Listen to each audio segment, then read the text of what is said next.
couple très engagé dans le social. 2DD, Daniel et Denis Christ.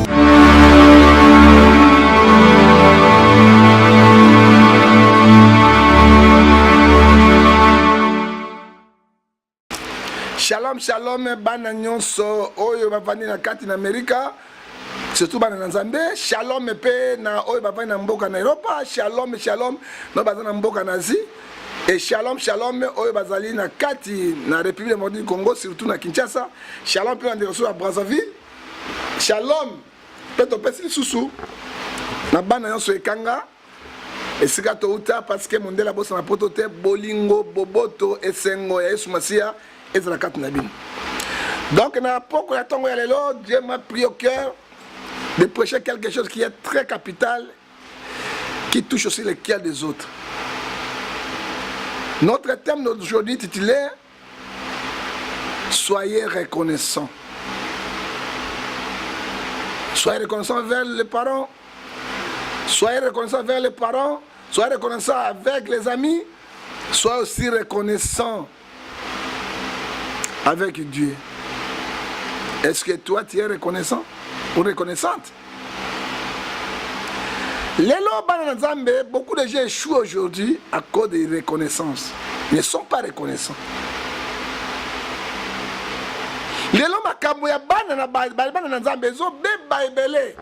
Pourquoi? À cause de la reconnaissance. Ngai John Ngefa. Ata moto apesi nga lipapa ya pamba, ata moto apesi nga mai ya pamba, ata ete na lipa pamba, ata un franc ko contribue na œuvre ya Nzambe ke na liboso, naza reconnaissant et pas na hyper reconnaissante. Pepa ya Nzambe. Même Yesu ye moko ya kina sina mabele oyo. En chair. En tant que fils de Dieu, en tant que Dieu, prêcher la bonne nouvelle. Mais il a fait tout pour que le monde soit sauvé, mais il a vu les gens sont très reconnaissants envers Dieu, envers les hommes et envers les parents. Donc, on a Luc, chapitre 17, verset 11 à 19. Que dit la Bible? La terre est le banza pour s'appeler Samoutou, pour s'appeler Sanzam. Jésus se rendait à Jérusalem en passant entre la Samarie et la Galilée. Comme il entra dans un village, les 10 lépreux firent se rencontrer avec Jésus. Il se tenait en distance. Il se levait la voix, il dit: Jésus, maître, aie pitié de nous. Dès qu'il vit, il leur dit: allez vous montrer au sacrificateur. Pendant qu'il allait, il arriva qu'il fit guérir tous. Reconnaissance. Et puis irreconnaissance. L'un de se voyait guéri. Il vit ses pas, glorifia Dieu à haute voix.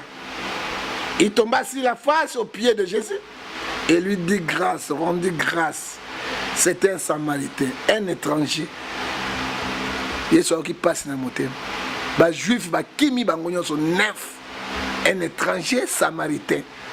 Aux lois juives, c'est strictement interdit que il est retourné vers Jésus pour rendre gloire à Dieu qui l'a guéri. Ah, Mokili.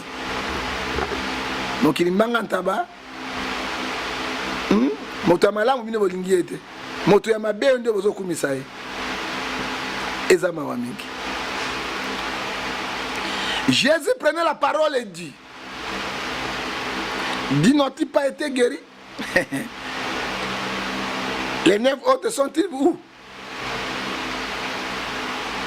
Ne s'est-il trouvé qu'un étranger pour venir donner gloire à Dieu?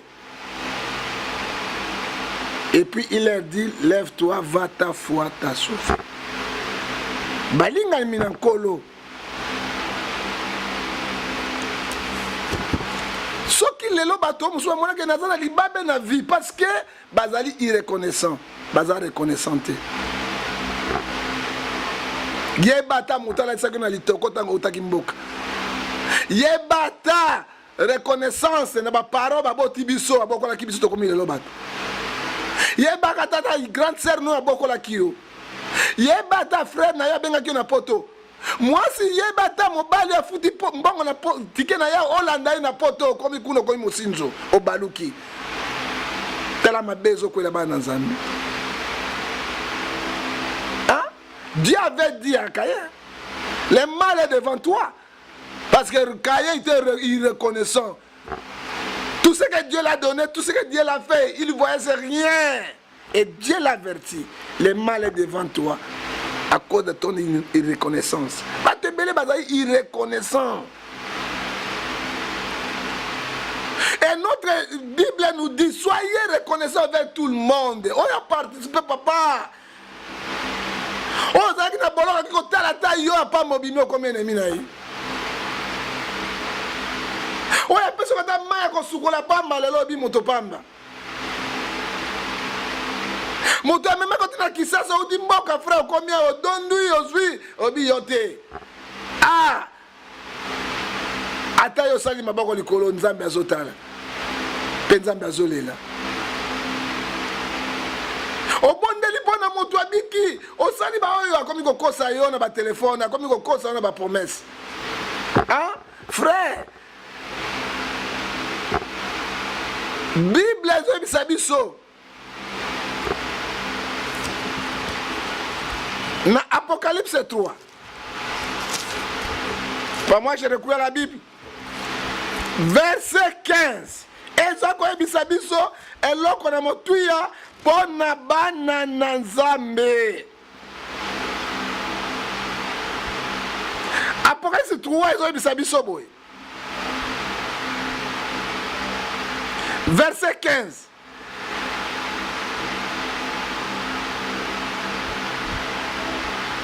Je connais tes œuvres. Nzamba yebi misala na yo. Il y a une reconnaissance. Je connais tes œuvres. Tu es ni chaud ni bouillant. Ozali motote malilité. Moi Dieu, à cause de ton reconnaissance, je te vomirai de ma bouche. Même Luc 12, azolo bango 3. Misu na nzambe za bisika yonso. Bisika ibomba motema, celui qui sont le cœur de l'homme, c'est Dieu. Il était venu au monde pour prêcher la bonne nouvelle. Pour que les méchants puissent avoir la vie éternelle. Qui sont les méchants? Les impudiques. Qui sont les méchants? Les métriers. Qui sont les méchants? Les gens qui entrent chaque jour dans les maisons d'occultistes. Qui sont les méchants? Ce sont les sorciers. Qui sont les méchants? Ce sont les vagabonds, les koulouna, tous sont méchants. Mais il était venu pour que les méchants puissent avoir la vie éternelle. Pour avoir la vie éternelle, il faut la répétence. Il faut être reconnaissant. Il faut l'obéissance à Dieu. Il faut avoir l'amour avec les gens et l'amour avec Dieu pour entrer dans la vie éternelle. Ce n'est pas qu'à boutou boutoye, qu'à boye. Encore, tu n'as qu'à beaucoup dans un. Jésus était rentré dans la Jéricho, en passant par la Galilée, Samarie et Galilée, Jérusalem. Quand il rentra, il a vu 10 lépreux chassés dans leur famille, dans leur pays. Parce que en Israël, quand quelqu'un a la maladie de la lèpre, vraiment on doit les bouter dehors. Ils ont peur de la contamination. Mais les autres, ce sont des péchés. Les gens qui étaient abandonnés. C'est pour ça que la Bible me dit, frère, c'est Somme 127, verset 10. Papa, maman, famille, Congo peut t'abandonner. Moi, Dieu, je te recueillerai. Jésus l'a recueilli. Les lépreux, les gens abandonnés, chassés dans leur clan, dans leur famille, même dans leur pays. Quand ils ont vu Jésus, ils croyaient quelque chose. C'est lui qui donne la vie. Ils ont crié à quelque chose. Si on va dire à Jésus, nos fardeaux, nos malades, j'ai quoi? Il est l'homme de Dieu, c'est un Dieu. Il peut faire quelque chose pour nous. Il connaissait. Bayebaki. Ah! Maman peut se tenir dans l'itouma ya pambozo lia bande konangai. Ata mai yo ya biso ya source otomela na mbandaka. Yo komi awa na kisasa komi na poto obosani. Ah! Abimi ndoki. Abimi motomabe. Regarde, dit les pères, ce qu'ils ont fait à Jésus. Jésus qui était fils de Dieu, qui avait l'amour du monde, qui avait l'amour des gens, qui avait l'amour des gens délaissés, abandonnés. Mais pourquoi Jésus l'a accueilli? Parce que la Bible me dit, Matthieu 11, 28, venez avec vos fardeaux. Ngai na komemango boya na mikuma na bino vos fardeaux à moi. Et quand Jésus les a vus, celui qui sonne le cœur des hommes et le cœur des rois, c'est Jésus l'homme de Galilée. Il savait ils vont guérir, il savait leurs pensées. Ceux qui n'ont pas de bango, babika si place yawa. Bakozong ça m'avait si ma bien. Aie pitié de nous. La Bible, ils ont reconnu Jésus, il est fils de Dieu. Il s'est tenu à distance. Pourquoi il s'est tenu à distance? Parce que dans Israël, dans Mboka, dans Bayouda, dans Hébreu, qui sont qui montent dans lèpre, à comment permettre à moutouté. Parce qu'on a contaminé, c'est une maladie contagieuse. Yango soko tamwe na mwasi ya ndumba okomi pe ndumba, otamwe na moto ya ndoki okomi pe ndoki, otamwe na moyibi okomi pe moyibi. Et Jésus les a vus de loin. Et il parlait à Jésus. Jésus. Maintenant Jésus, maître, aie pitié de nous. Il n'y a pas de pas na Yesu. Et Jésus le voyait. Alobi na bango. Boke n'est pas un sacrificateur. Banganga nzambe babonde na pona bino. Pour maladie aussi la peboya. Motema mabe ya mutu tala irreconnaissance tala bola mosala bato bazongi sa oka mabe mama na ngai papa na nga obokola bana bato ebele obokola na bana na yo batelemela yo bima ndoki bima mutu mabe à cause de irreconnaissance baza reconnaissante. Maman ya boti yo, papa ya boti yo, abokoli na pasi, mabele ya mama, pono meleza likambo kolia biloko, abokoli bino lelo babime bandoki reconnaissance. Na ibi bangote na banzambo bokotaka binzambe nzambe. Oyo zokaba mabota ya bato. Ipesa ka pasi ya. Bano ya yo boti bango so basalo boyo ndima yango. Frère, Galates 6 7 dit c'est que l'homme aura semé moissonnera. Dango ba lepre ba kei pa kutana banganga nzambe. Oya tayi loboko ebiki. Oya tayi lokolo ebiki. Oya bango so ba biki ba kei. Et puis bazalaki ba juif. Samaritain zaki moko mopaya o bazaki koyoka na kati na bango te. Kolo na bolingo nzambe na bule. O likamoni ekweli biso.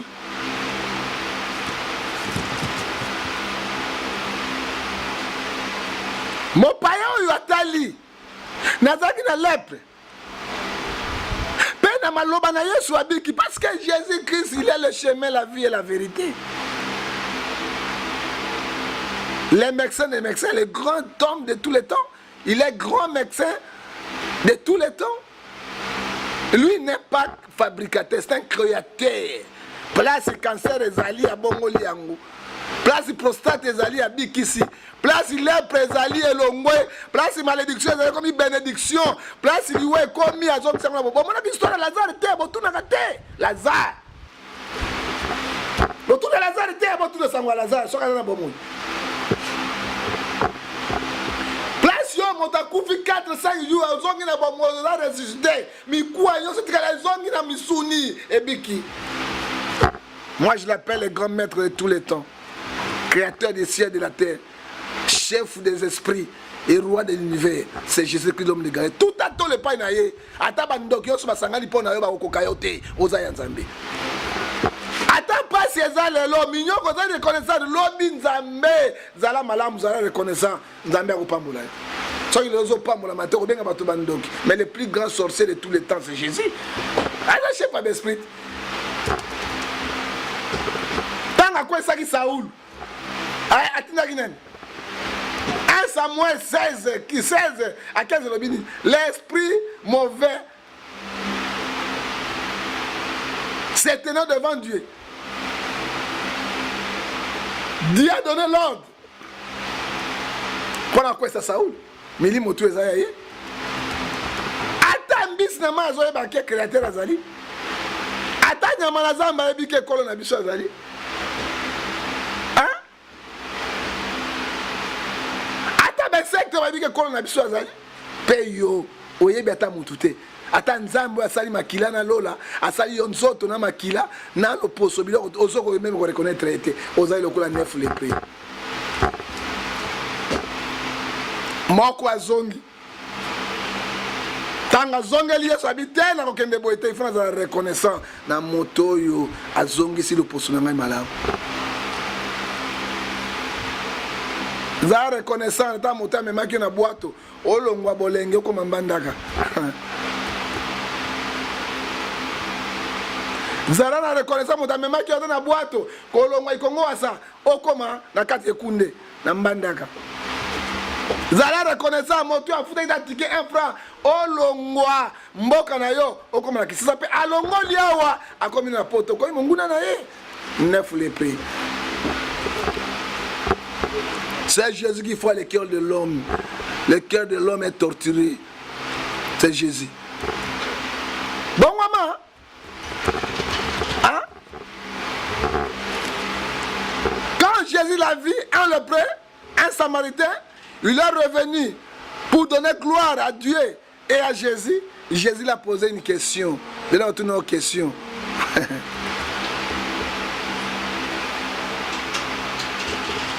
Jésus prenant la parole et dit, les 10 autres n'ont-ils pas guéri? Qu'un seul. Et seulement cet étranger, il est revenu pour donner gloire, rendre gloire à Jésus et à Dieu. Un étranger qui est venu rendre gloire à Jésus, à Dieu. Lève-toi, habite les mains, pekende, yeso qui mute ma passe. 10 moko azongelinga pe étranger biso ba samaritain toye ko solo la te aye pa ko komisa nzambe 9 ba joui bande ko ba kewa frère mota osala mabeka bato fana na bango. Prophète a eu pour l'animer, je peux parcourir, je peux toucher la Bible, je peux déambler dans la Bible. Qu'est-ce que dit la Bible? Romains 7:35. L'homme aura l'ennemi de sa maison. Aïe, kozong ça m'attend et pas na Yesu. Papa, ceux qui yoté, mais la botamité, mais ceux qui yoté, ceux qui maman comme la maternité, ceux qui kangaki makolona yo, ngo bota obima ndengeni. Ceux qui maman wana kangaki makolona yebo, yo lingo bima na maternité ndengeni. Ko bota manayo. Ko sukula na yo. Baso lesa yo ko boko la bilamba ko latsa mikamo papa ko luka mbongo lesa yo koli lelo wangani bango lelo bato mabe lelo bato bandoki papa na kufa mama na kufa grande sœur na bokoli yo na mobali na ye lelo mobali grande sœur na koma muntu mabe muntu ndoki aza muntu ya bien te hein irreconnaissance hein Jésus abisi habite telema kende masumu ne biki nzoto ebiki kende mais soko la nisima nefu wana sima mikolo maba lepre zongela ki bango ya koleka moyeba mona na Yesu zate mais on a bika ki libela parce que ta foi Jésus t'a dit ta foi t'a sauvé la foi ezali ba voyez le misato oyo foi yo ngana lobaka bato balobaka ngo ya Hébreu non Hébreu za foi mususu Hébreu 11 et bisi biso awa pona sukisa Hébreu 11, chapitre 1. Et zo biso awa, bon, répondre à la foi, définition à la foi. Moi, j'aime la Bible. Ah, la foi, et une ferme assurance. La foi est une ferme assurance, les choses qu'on espère, et c'est une démonstration de celles qu'on ne voit pas. Mais alors, tout le monde, mais ils ont ça le matin, mais démonstration, ils ont ça le matin. Mais foi, on a le bango, ils ont Hébreux 11 1, mais foi, ils ont la syllabe Misat. F. Il faut être fidèle à Dieu. Ces Samaritains, il était fidèle à Jésus. Il connaissait que s'il va rencontrer avec Jésus, il va avoir la guérison. Oh, obéissance à Jésus. Est-ce que tu as Jésus? Si tu as Jésus, tu as la bande de Konaote, tu as la maman de Tata Naote, tu as la personne maïté, tu as l'église Naote, tu as la pasteur Naote. Il intègre. Nde salaki na Samaritain azwa lobiko pona libela. Nde ko nangai zala reconnaissant la vie na yo. Yeba ta mutu afutela en classe ata $1. Lelo komi PDG. Lelo komi ministre, komi député. O kam wana mbwa bazala kité. Okozo ba mbwa boule donc bilongio bango kola tracteur automne si bango wana. Bato na papa n'est plus là, il n'est pas là. Chien méchant, les cambotés. Et là, mon chien méchant, mon chien bon. Papa n'a plus là, même si on a les autres, on a reconnaissant. Jésus est mort avec reconnaissance vers son Père. Tant qu'il na course na la Golgotha bi Père. Mon temps est accompli. Fortifier ngai pona ko yate. Il était reconnaissant avec son père, malgré Dieu. Ngai naza reconnaissant maman na papa na ngai, grâce na bango le nazali boy. Ba bokoli ngai, ba futa me ba classe, ba lesi ngai, ba latisa ki ngai atoma mutagala te. Naza reconnaissant vers bango. Pena ko linga bango ti liwa na bango, na kozana bango elongo. Quel que soit problème, on va négocier. Yo négocier na baboti na yo, on négocie na bat. Mama na okena musika te na suki wana pa pesa ngai passe na motema. Ngai na bokoli bato combien? Ba yebi ngai te. Moi si na ngai bokoli bato combien? Ba yebi ngai te bato sa soka mabe.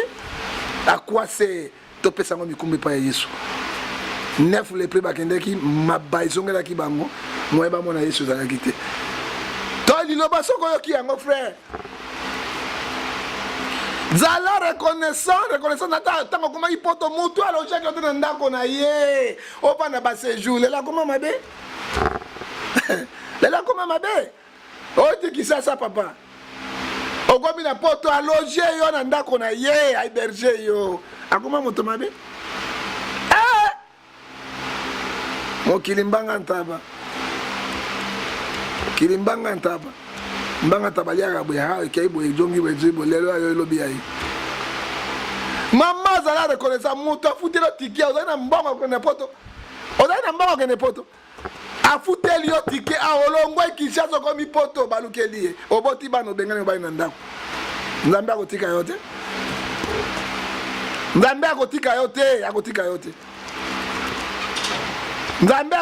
te frère.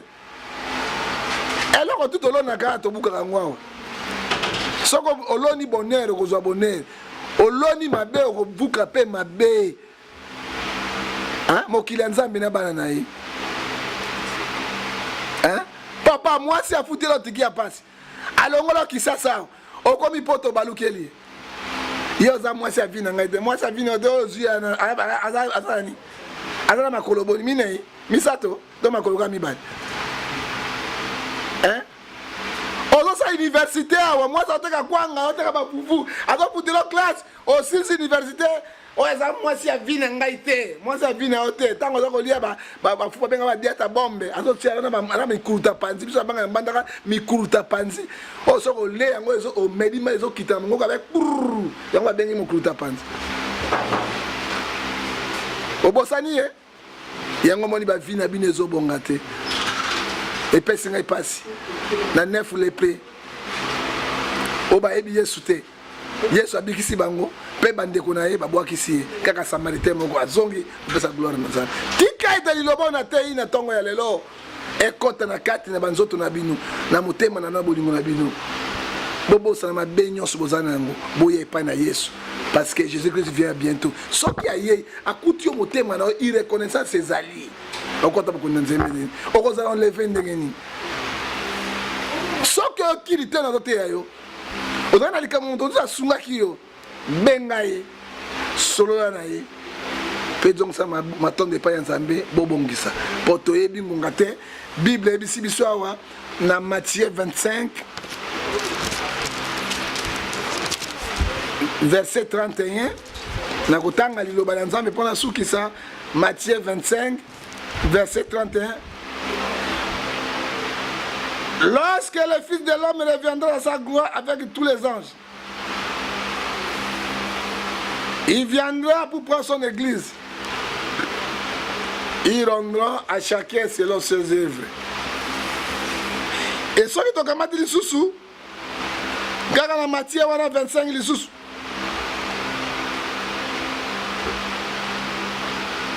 Et akoya lokola Moïbi. Matthieu 24, verset 36. Pour ce qui est le jour du Seigneur, personne ne sait. Ni les anges du ciel, ni le Fils. C'est Dieu lui-même qui sait. Akoya lokola Moïbi. So la komisiko, yon a une connaissance na yo, oko kende wapi. Oko kende wapi? Tika ite Nzambe na lola. Iloba malamu na te na tongo lelo. Esima mitema na bino na kombo na tata pe na mwana na Molimo Santu. Amen. Soki olingi kozwanga mpona sunga yo na mabondeli na makambo tozuti koteya okoki kozwa ngai na 00243 89 610 49 41. Okutanga na WhatsApp ni mona Viber kozwanga numéro mosusu 00243 81 857 26 78 okozwanga privé nanga 00243 99 99 42 937. Tika ite Nzambe na ngolu apambola bino na kombo na tata pe na mwana na Molimo Santu. Amen.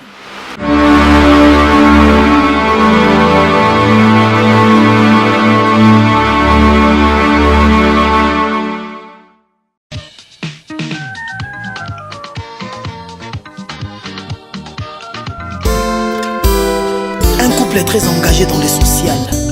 2DD, Daniel et Denis Christ.